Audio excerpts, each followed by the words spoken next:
1. A training supervisor is designing a prep course for the Postal Exam 473. What instructional strategy best reflects adult learning principles? A. Passive lecture-based delivery. B. Rote memorization of practice items. C. Interactive simulations with real-life postal scenarios. D. Daily multiple-choice quizzes with no feedback. 2. In evaluating the effectiveness of a Postal Exam 473 training program, which method reflects sound evaluation practices? A. Ask trainees if they liked the class. B. Compare pre-test and post-test scores and analyze job performance. C. Survey random employees about test difficulty. D. Review attendance only. 3. A postal trainer notices that many test takers struggle with the address checking section. What adult learning strategy should be applied? A. Assign repetitive worksheets. B. Demonstrate pattern recognition and logic rules through real mail samples.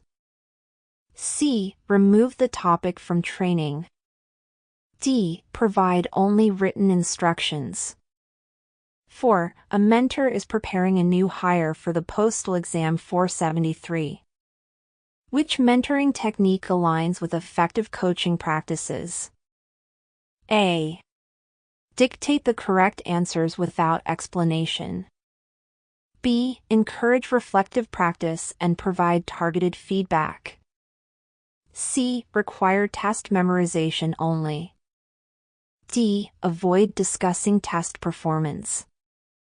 5. How can instructors ensure the Postal Exam 473 prep course complies with USPS training regulations? A. Use out-of-date materials. B. Develop content based on the official USPS test guide and protocols. C. Skip regulations to save time. D. Substitute content from unrelated industries. 6. A curriculum developer wants to align content with the Postal Exam 473's format. What step ensures test-relevant learning? A. Use anecdotal employee experiences. B. Analyze test blueprints and sample questions. C. Focus on team-building skills. D. Assign generic customer service readings. 7. Which scenario reflects ethical use of Postal Exam 473 results? A. Sharing scores with unrelated staff. B. Using results to provide coaching aligned with development goals. C. Posting individual scores in break rooms. D. Using scores to exclude applicants from unrelated positions. 8. A trainee is anxious about the speed requirement in the coding section. What instructional adjustment could help? A. Ignore the concern. B. Incorporate time-based drills with progressive difficulty. C. Extend testing time indefinitely. D. Focus only on accuracy without time constraints. 9. What is the best method for instructors to communicate postal exam expectations to adult learners? A. Provide abstract theory on testing. B. Model test strategies using realistic postal examples. C. Assign reading material only. D. Let trainees figure it out independently.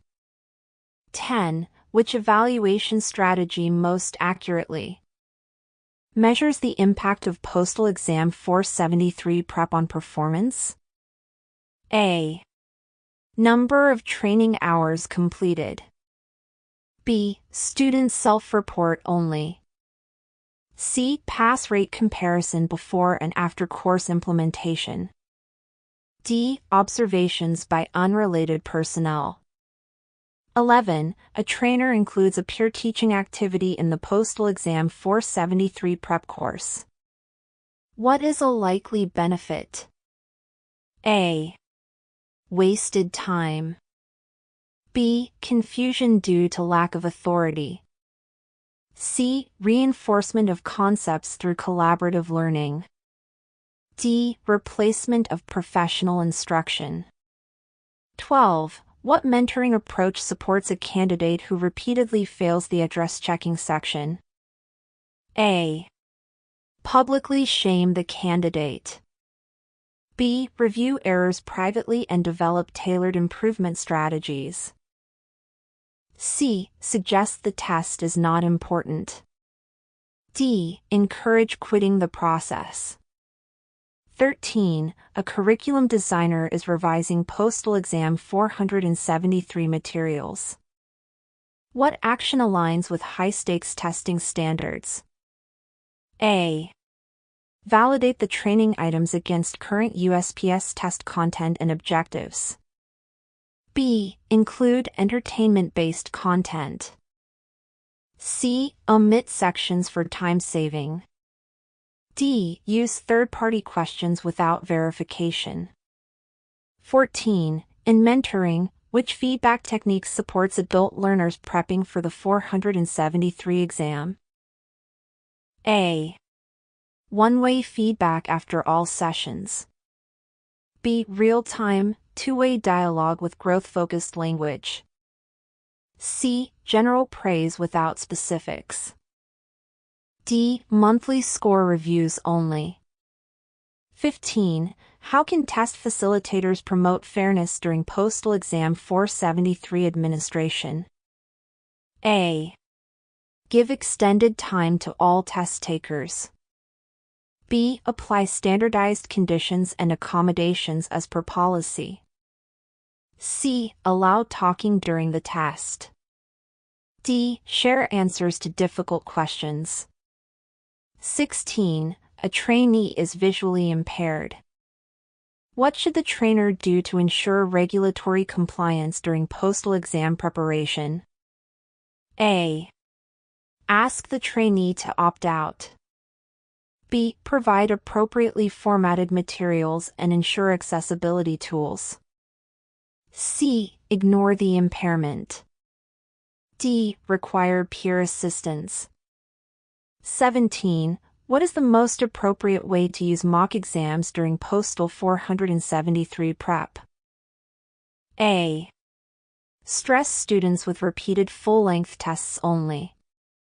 B. Use mock exams to simulate conditions and review strategies. C. Only assign them as homework. D. Grade them as final results. 18. How can an instructor align adult learning theory with the Postal Exam 473's memory section? A. Focus on theory of memorization. B. Teach chunking and visualization techniques relevant to postal content. C. Skip the section due to complexity. D. Assign dictionary definitions. 19. Which action reflects good mentoring practice for a candidate preparing for the postal exam? A. Provide encouragement and test-aligned strategy coaching. B. Avoid discussing test-related goals. C. Offer emotional support only.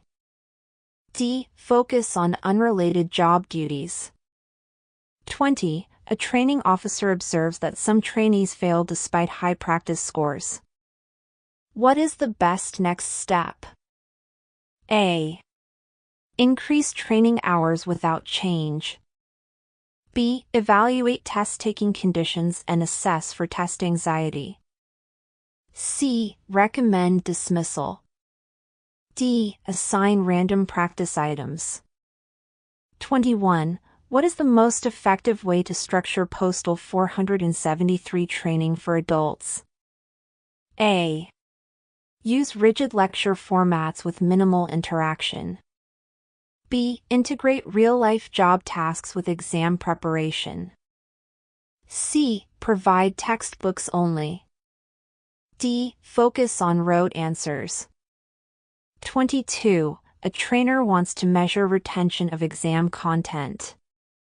Which tool is most appropriate? A. Observation checklist. B. End-of-course knowledge assessment with postal exam-aligned items. C. Attendance log. D. Peer review form. Postal Exam 473. The Postal Exam 473 is a standardized test formerly used by the United States Postal Service USPS to assess candidates applying for entry-level positions such as mail carriers, clerks, and mail handlers. The exam evaluates essential job-related skills, including address checking, form completion, coding, and memory recall. Designed to simulate real postal work scenarios, it helps determine a candidate's accuracy, speed, and ability to follow instructions under time constraints.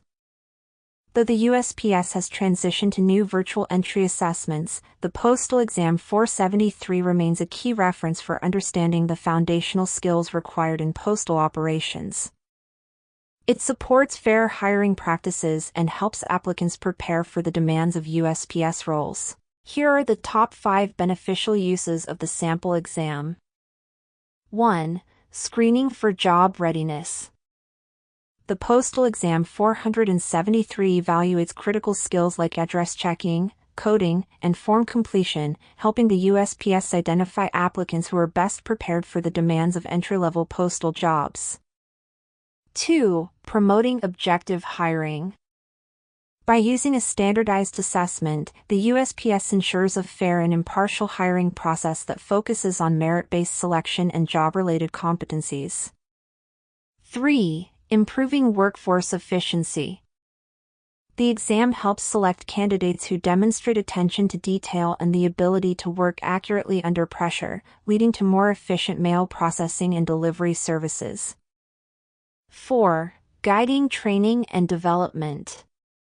Results from the Postal Exam 473 can highlight areas where new hires may need targeted training, allowing for more effective onboarding programs. 5. Reducing employee turnover. By matching applicants to jobs that align with their strengths, the exam helps increase job satisfaction and retention in USPS roles.